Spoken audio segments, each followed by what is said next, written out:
Hey guys, welcome to tonight's show, the Voice of College Football West Virginia channel. We have a good show for you tonight.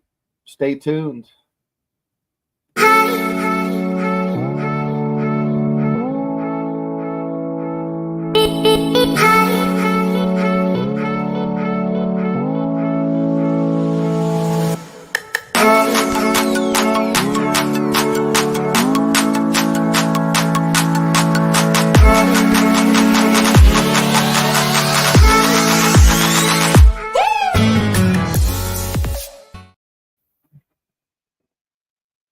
Tuesday night, what else is there to do but watch your favorite channel, right?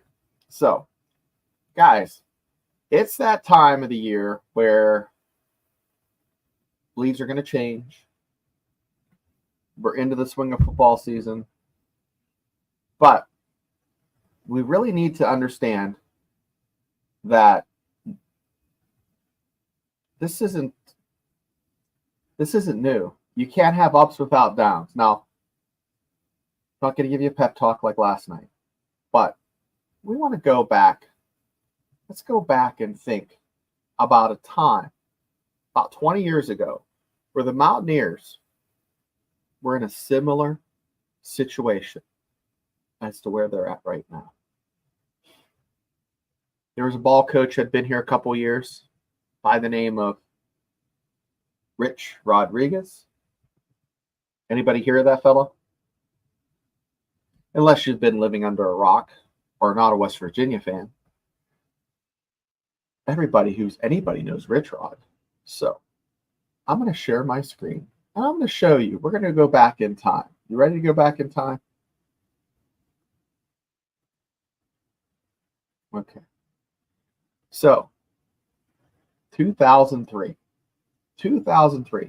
So it was Rich Rod's third season. That would be equivalent to, well, you take the 2 COVID years out. He's had time, Rich Rod had time to kind of recruit his guys. Now, you can't compare Rich Rod to Coach Brown. You can't do that. They're apples and oranges. But let's talk about what happened that year. They open the game with a big 10 opponent, and they lose by 1 touchdown. It was televised. I was there.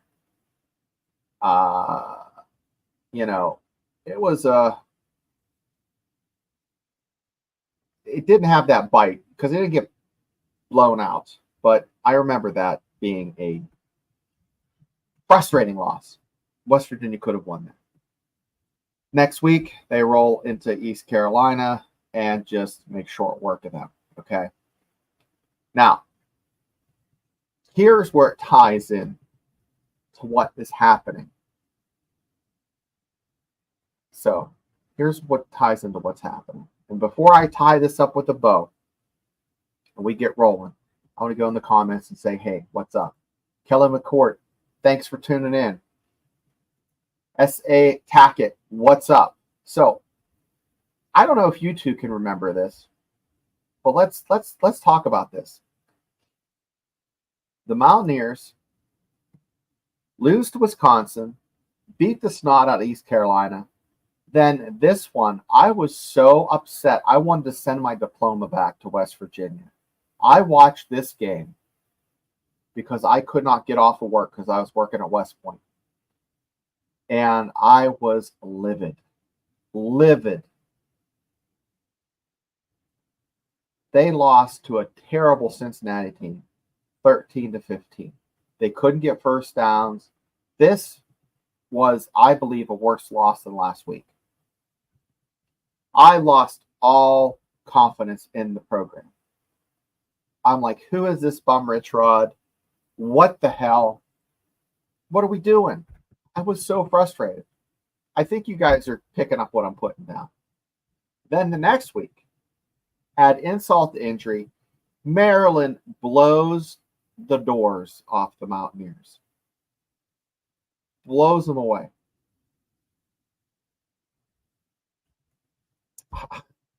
I was fit to be tied. Then I watched a hell of a good ball game. And there was that little bit of hope. Okay. After the September 20th game of 2003, where Maryland, went to Maryland and they got the crap kicked out of them. They went down to the Orange Bowl. And that's when I think that was the Quincy Wilson run. West Virginia should have won that game, but it was damn close, and they hung in there with one of the best college football teams of all time, the 2003 Miami Hurricanes. I thought, oh my gosh, something's happening here. Then the Mountaineers start rolling. After that. They beat Rutgers as they were expected to in Morgantown. Then, guys, this was electric. Number 3 Virginia Tech came into Morgantown, and they were number 3 in the nation. You guys remember that? They were number 3 in the nation, and they beat the Hokies. This was a team with Michael Vick. So they went from losing to Cincinnati, getting blown out by Maryland, 2 teams that were just dog doo, to literally playing the number 2 team in the nation. Actually, this was a lot like the Pitt game, where on paper, West Virginia wasn't supposed to compete with the Miami Hurricanes, but they did, and they should have won that. So here it is here. The 2003 Division I Hurricanes had Larry Coker as the coach. Yeah, so he took them to Natty, guys. Let me get this to shut if I can. Okay. Virginia Tech that year. Beamer ball, right? They were good. And West Virginia beat them 28-7. The defense was stingy. They held that juggernaut of an offense to 7 points. I went from tears of joy to just almost sobbing because I was so happy. So literally in 3 weeks, guys, I went from giving up on the program to, oh my gosh, there's hope, to, oh my God, this team could be pretty good. That Miami game and that Virginia Tech game put West Virginia on the map for the next 10 years, up until 2020 or 2012.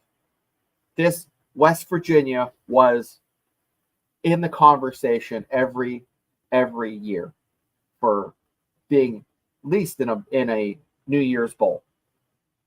Okay? And then I'll show you the 2004 season, how the success carried over. So bear with me here. So,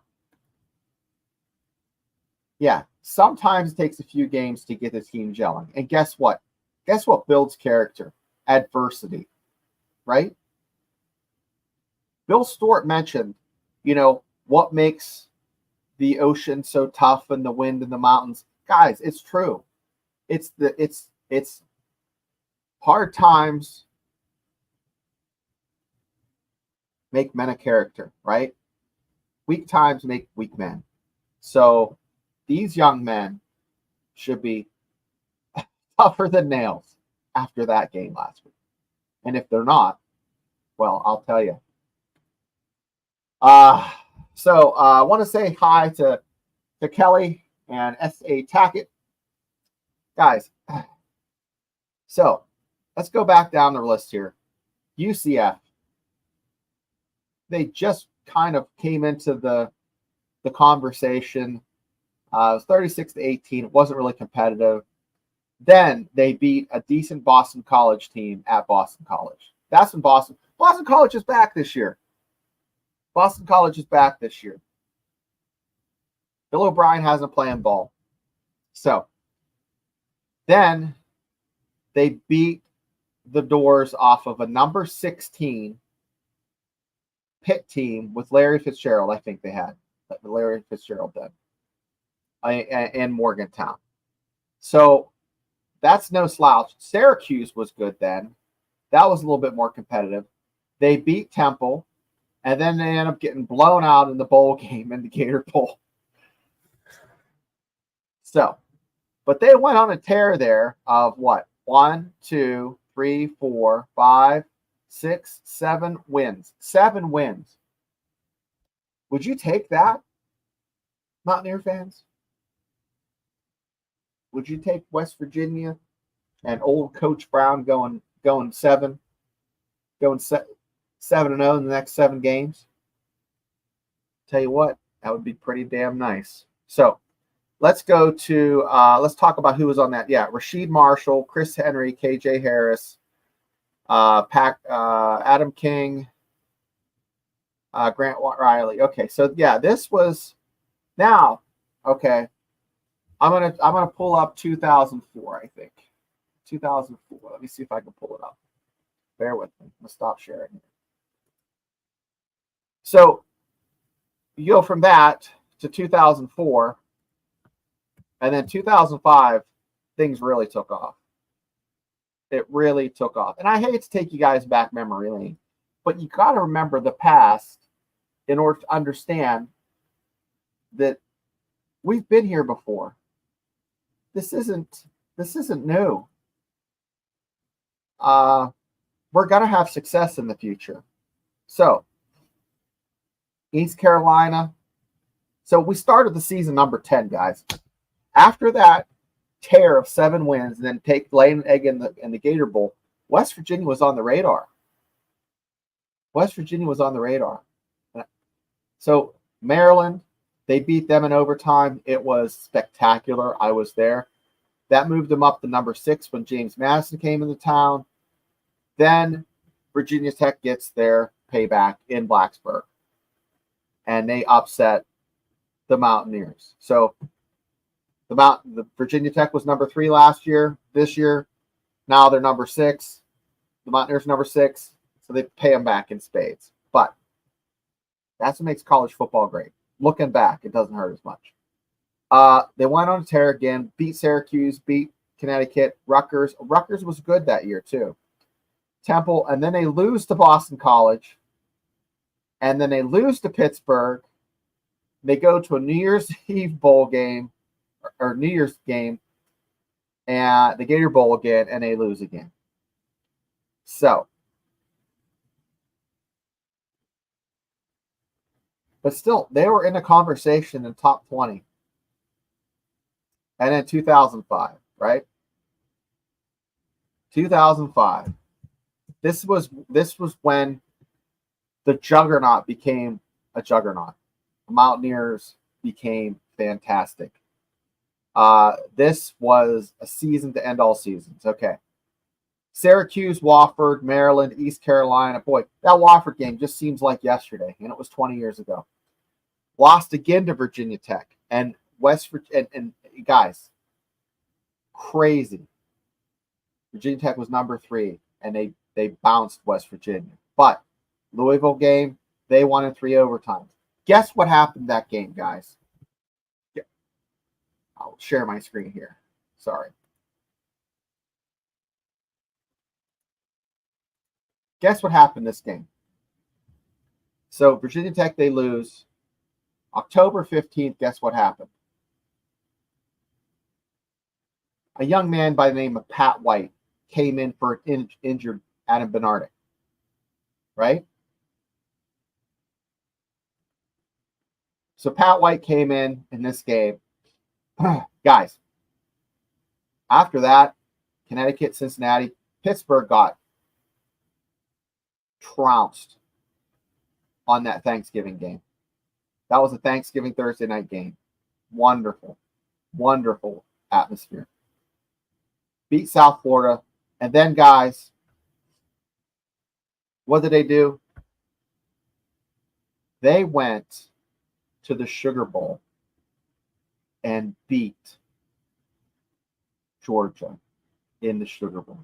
Because of Hurricane Katrina, the Sugar Bowl was played in Atlanta, Georgia. It looked like a home game. This season put West Virginia on the map. This season did it. So,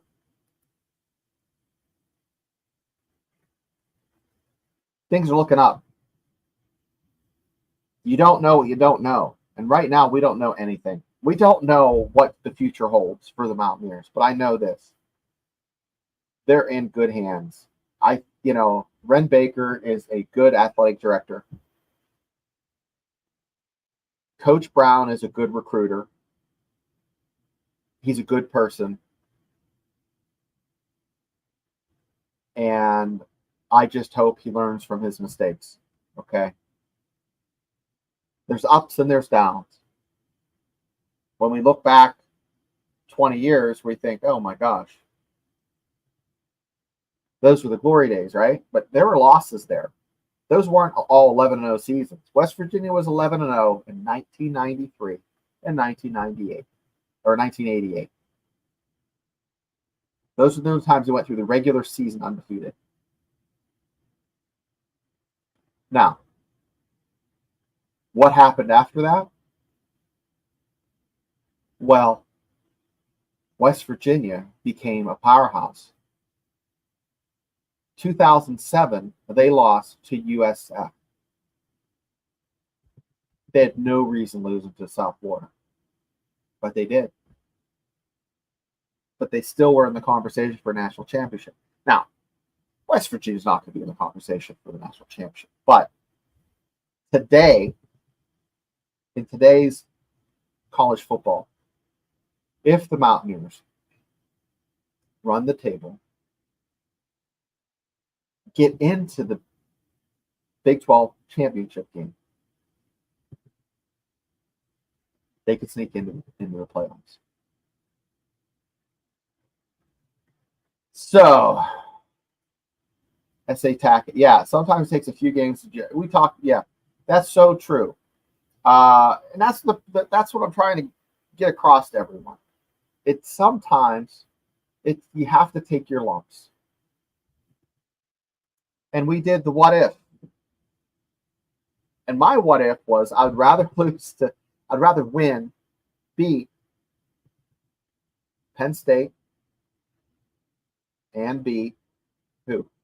The Pitt Panthers and lose my rest of my games. But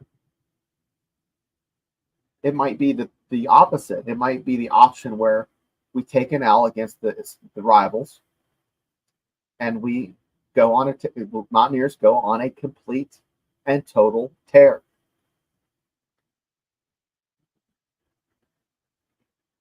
So, going back memory lane, let's see a 2006 season. Let me share it. Let me not forget to share, guys. So, here, they were number 10. They start off the season at number 5 because Pat White was on the cover of everything. And they just, they dropped down to number 6 after beating Eastern Washington. They took care of Maryland, East Carolina, Mississippi State. They lost Louisville, guys. Beat Cincinnati, beat Pitt, lost to South Florida. And then went on to beat Georgia Tech. So, finishing the season at number 13, right? And we all know what happened the next year. Guys, this is not so distant, the not so distant past. This happened. Can it happen again? You're damn right. You're dang right it could happen again. So, I implore everyone who, if you have the means to get to a game, to attend a game, support the Mountaineers. Be positive. We can complain. but do it in a positive way. I mean, don't be nasty. Am I upset? Yeah. Sky's not falling. But Kansas is in the same boat as the Mountaineers. Kansas does not have what I just showed you. They have a history of L's. That winning culture, I say it every week.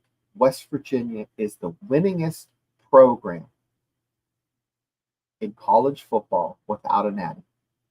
Guess who the number 2 team is? Virginia Tech. Guess who's number 3? Wisconsin. So, SA Tackett, if they make it to the Big 12 championship game, I really don't care about the 2 losses. Amen. Amen. You're catching the spirit. Catching the spirit. I hear you. Brother, ain't that the truth? This is a team that when they're on all cylinders and things are looking good, and I had question marks from the Penn State game. I did not see any flashes of brilliance.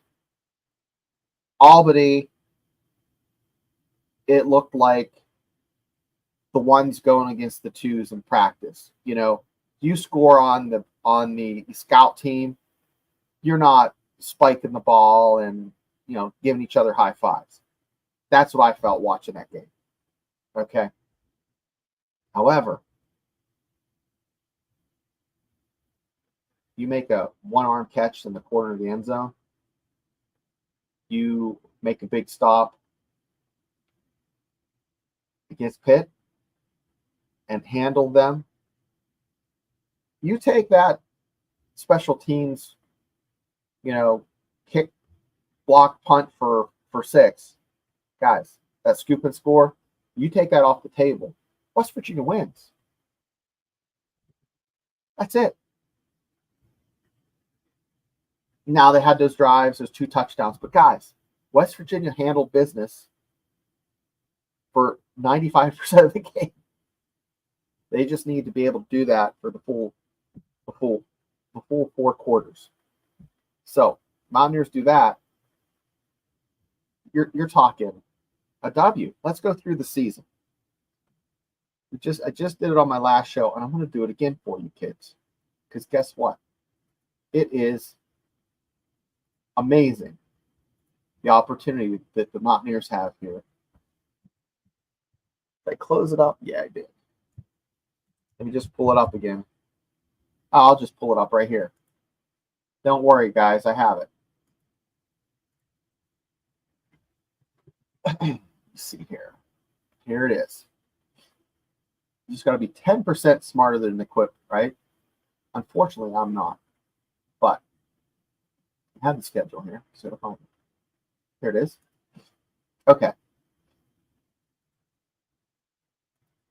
So, West Virginia lost to Penn State. Albany, a win. Pitt, loss. Kansas. So, old Lance is coming in town, and he doesn't seem too happy either. So, man. So, you have Kansas has a running back, that Devin Neal kid. He has like 300 yards. And all 3 of his games, he's had 100-yard games, guys. So he is legitimately a good running back. So West Virginia leads the series at 10-2, right? 10 wins to 2. I think they're going to pull this one out. Now, are they going to blow the doors off them? I don't know. But they might be able to pull it off. So if you think that a kid, Jalen Daniels, who threw 5 interceptions and fumbled the ball, isn't in his own head, then you are wrong. You are wrong. So I think West Virginia can pull one out here. I really think they do. See if I can pull this up for you. So, Sports Illustrated did a college football simulation. I'm looking this up again. And the simulation has West Virginia winning. But, you know, they have them winning 35 to 31. That'd be a hell of a game, you know. But going through this, I think that's a win, right? That's a win. And I have my list here. Pull it up. But I keep changing my mind on a couple of them. I have Kansas as a win. Now, that brings them to 3 or 2-2, right? Oklahoma State, guys, they're going into Oklahoma State. They're playing at Oklahoma State. The Cowboys are legitimately a good team. They're very well coached. They have a victory that they this season already where they came from behind. Excuse me. But I think Oklahoma State's a loss. Yeah, boo-hoo. West Virginia is now 2-3, or 3-3. So they have a win in Albany, a win against Kansas, lost to Oklahoma State. So now we're not looking so hot. But stick with me. This next game, Iowa State. Joey and I are high on Iowa State. We thought they would beat Iowa, and they did. It was a big upset to everybody, but they have a good team. I think West Virginia handles Iowa State.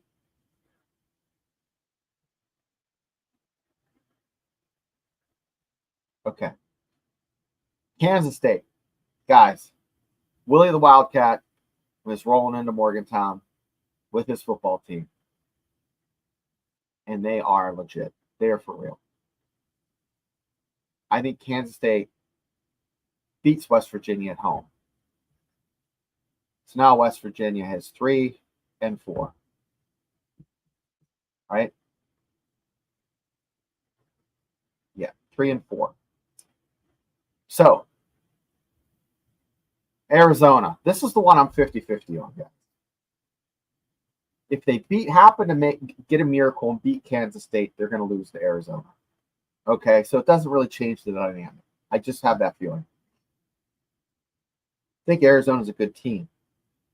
West Virginia goes to the desert and ekes out a victory and give them a W there. Guys, that week, those 2 weeks, they're going to split those. They're not going to win both Kansas State and Arizona. I'm sorry, Mountaineers. It's not going to happen.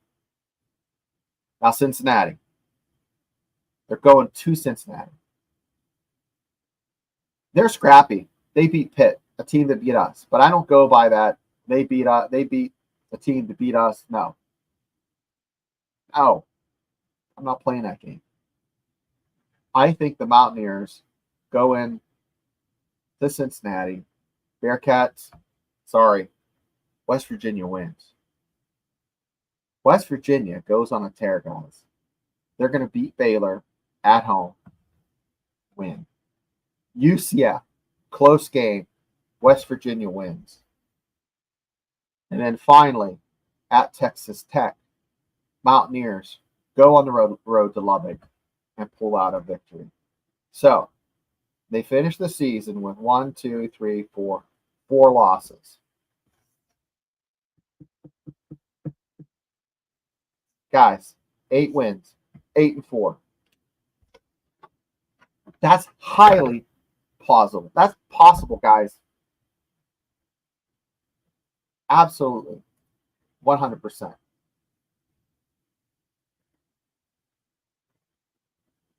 If you don't think so, I don't know what to tell you.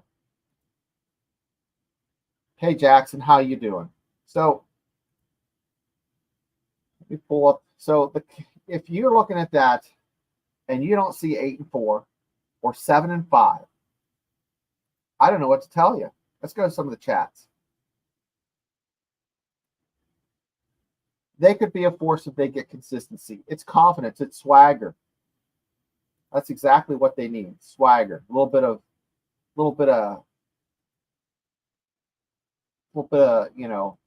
sass, right?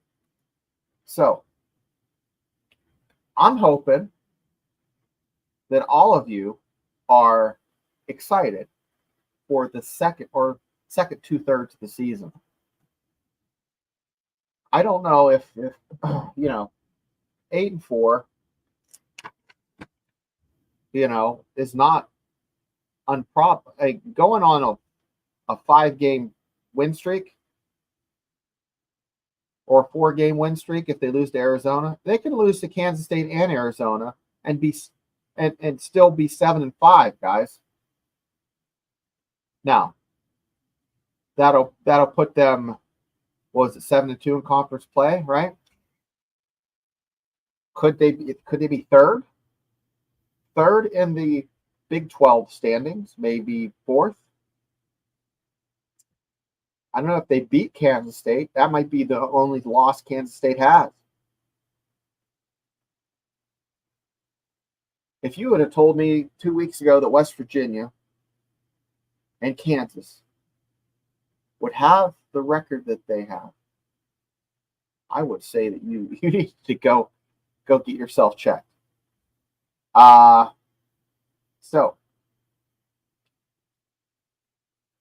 one thing S.A. Tackett's saying is, one thing you can give Neil Brown, seems to like the team always keep playing, even like, yeah, they do play. They didn't give up last year, and they had every reason to give up.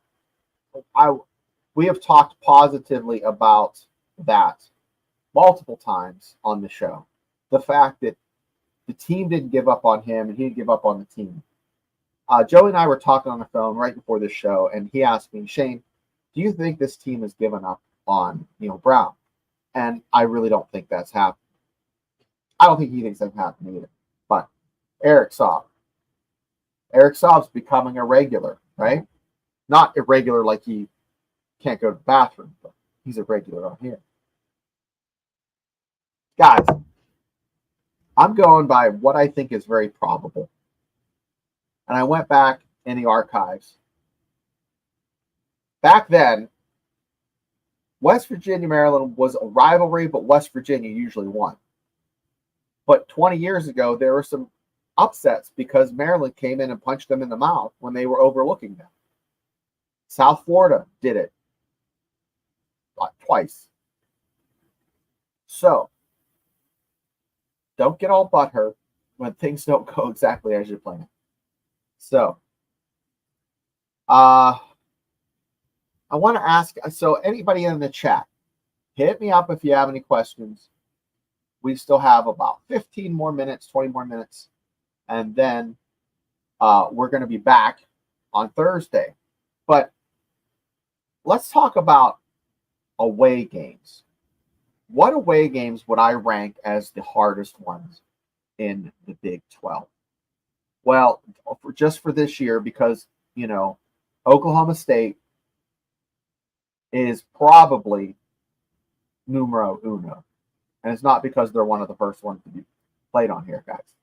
Oklahoma State is a rough place to play. Those Cowboys are rowdy, okay? I'm just going by the ones we have. I think Arizona is a close second. And then you have Texas Tech. See, I don't know about Arizona, but guys, because what history do we have? I hear about the Desert Curse. The Desert Curse. Oh, it's the Desert Curse. But you know what? I don't know. So I would have to say Oklahoma State. I would put up Texas Tech and then Arizona. Just because we don't have the history, right? And then third would be Cincinnati.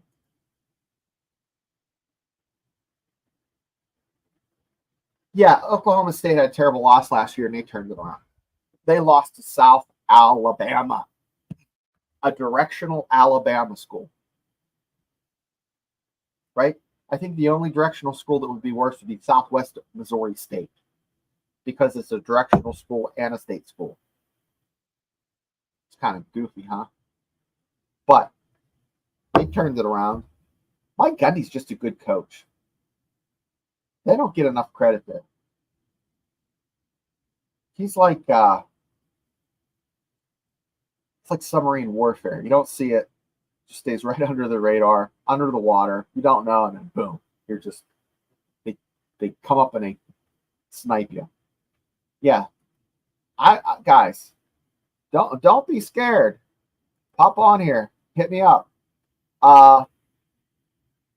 Pitt, what's going to happen with Pitt?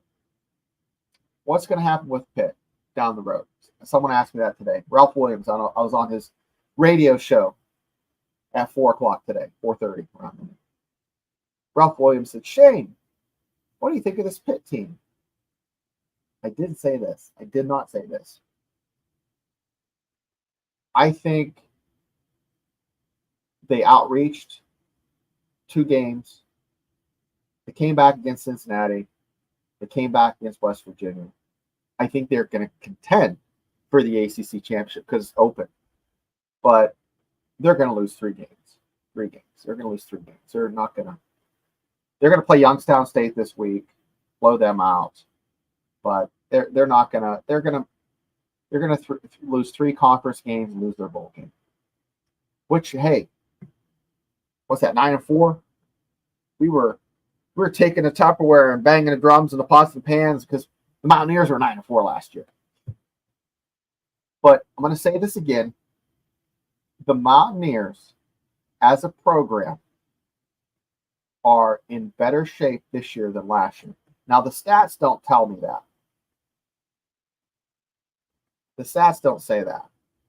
Because if you look at, ranking, the defense and the offense, but this is only the 3rd week. I was going to pull it out, but I thought, no, that's not fair. That's over the whole season. Last year, they were like 40th in a lot of categories. Rush defense was pretty good, or excuse me, rushing offense was pretty good. Rush defense kind of middle of the road. I'm not a numbers guy. I sound like Mike Tomlin. I'm not a numbers guy. If you torture numbers long enough, they'll tell you whatever you want them to tell you guys. But it comes down to, are these kids crushed? I don't think they are. First of all, you have kids that are a lot more mature now, and they're desensitized because of social media. I think back in the day, if ESPN ran something and your team was crapped on, I'm sure you wilted. But these kids see negative stuff all the time. They probably dealt with it in high school a few times. So I don't know. Now, the Nico debate. Let's talk about the Nico debate. What are Nico's tangibles? He's a little taller. He has a livelier arm. That's nice for saying I think his arm's a little stronger, right? He's probably, if Garrett Green's like a 4.5 out of 5 of a quickness, I would say he's probably a 3.5. He's not slow. He's not lumbering back there like Mark Bolger or Oliver Luck, right? Or Jake the Snake Kelcher. Remember him? There's a name from long ago, back in '93. Yeah, he is. Garrett Green is better than he was last year. I don't have a problem with his decision making this year. I think overall the Pitt game he did pretty well, but injuries happen. West Virginia last year, I would have bet a car payment on the fact that the Mountaineers last year, when they had sub in Nico, I thought they weren't going to win those 2 games. When they did, I was surprised that GG got the job back. Now, coaches always say, "Oh, you're not going to lose your job to injury.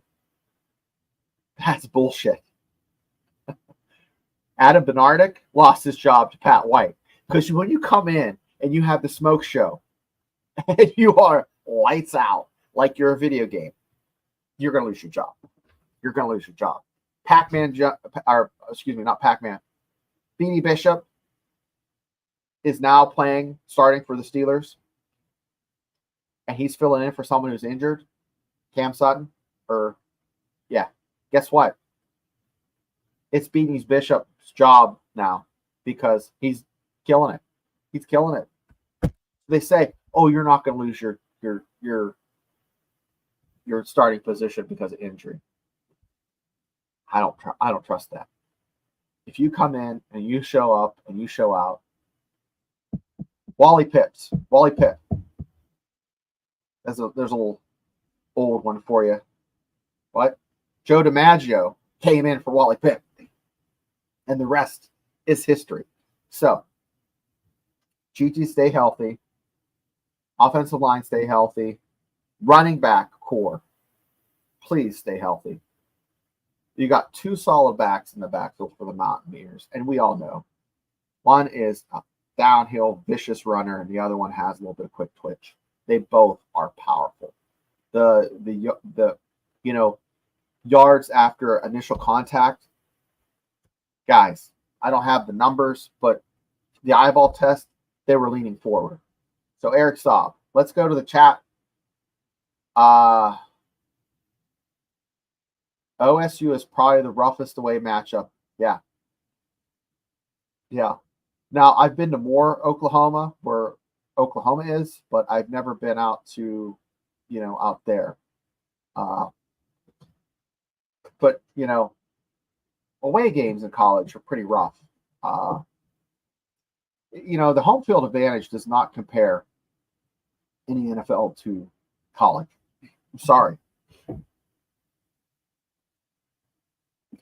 You have guys going on StubHub and buying them and getting sauced up. I mean, just the pregame of college football is fantastic. Let's go down here. Eric also says Nico is a great quarterback, but it's much too soon to be giving up on Gigi. Eric, I'm not giving up on Gigi. I'm just saying a lot of people are saying, hey, let's make a switch. And I've heard that chat. I'm not buying it. Stick with Gigi. These guys are great coaches. They see something we don't. Nico's going to get his run here soon. Staff needs to tell him to calm down and run when no one's open. Just give the kid the rock and say, hey, Gigi, make shit happen. Make it happen, brother. Run till the wheels fall off. WV fan 23, thanks for being in the chat. I'm really hoping for 8-4 or 7-5. For that to happen, we need the cornerbacks and safeties to start playing a lot better. And need to start playing the deep ball better. I really like our D-line, our linebackers. I would agree. There's 3 minutes there where I don't know what happened. It's like quantum leap. Like how a quantum leap, Sam would come in and take over someone's body. Like someone quantum leaped into the backfield, and it's like they're like, what's going on? Oh man. But hey, if you're not a member of this page, please like and subscribe. And also, my West Virginia Mountaineer Mafia, like and subscribe. I usually do a show, 2 shows on Tuesdays and Thursdays. So, one thing for sure, SA Tackett's telling us, we're going to find out what they're made of Saturday. Yeah, I said that last week. We'll know what we have. Well, we have a good team. Can they finish? Kansas is asking the same question. But Jalen Daniels has a case of the fumbles and also an interception. It's all in his head, I'm sure. I'm sure he's just... And Garrett Green locked in tight. I think Jalen Daniels is talented as all get out. Highlight. Mr. Highlight. GG. I would pick him. Yep. If you're just going one-on-one. Eric. Good call. Yes. He's giving you 8-4, 7-5. That's exactly what I'm hoping for, brother. Steve Eason's, you guys, I read that one before, but it's a good one. I'm going to bring it up. So that's my prediction for where we're at for the Mountaineers going forward. And we'll be back here Thursday. I think we're going to have Brad Smith on. Joey, myself, Brad Smith are going to be discussing the Kansas game.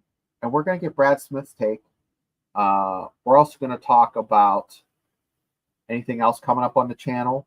Wednesday, Frank Fear and Company have their show, so tune in. Frank Fear is like an encyclopedia. He is so smart. If you listen to me, you're not going to get a lot of numbers.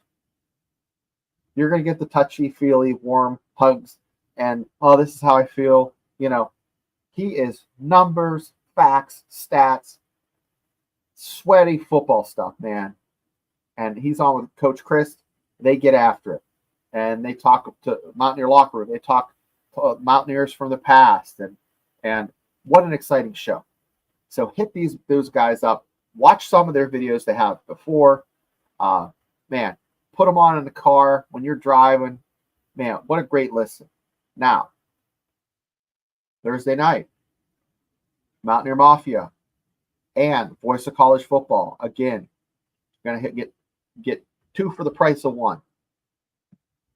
So, what is JDK? So I sound like Kane and Peele, where the coach is reading out someone's name. I said it before. If West Virginia doesn't win, they should lock Brown out of the stadium. Guys, if West Virginia doesn't win the next 2 games, I think I'm going to go to Home Depot, get a pitchfork, go to Lowe's, get a torch, go to Tractor Supply, get a lighter for my torch, and be one of those guys. Oh, you know, I'll be pissed. I'll start to not trust any climbing, not even a step stool. I mean, right now, let's trust the step stool. If you need a stool to get on the top shelf in the pantry for those baked beans, okay, or some of the herbs and spices, you know what I'm talking about. I'm like 5'11", 6 foot. I still need a step stool sometimes because you don't want to pull the back out. You don't want to hurt yourself. Let's go to the comments again. Let's see what these guys are saying. West Virginia fan 23. What do you think is going on with the receivers so far? To me, they don't seem to be getting much separation. No. That was a circus catch. I think, okay, this is a great point. I think that, what was it, Battle was the cornerback he was legit. He was a good defensive back for Pitt, and I think he was on him like cheese on a pizza. Guys, he played good defense. So we'll see. We're going to see. Well, hopefully there's some separation. I don't have an answer other than that, but that's a great observation. I didn't see a lot of separation, and then at one pass, where did it come from? Like, it was like in his hands in the end zone, and like the one-hand catch.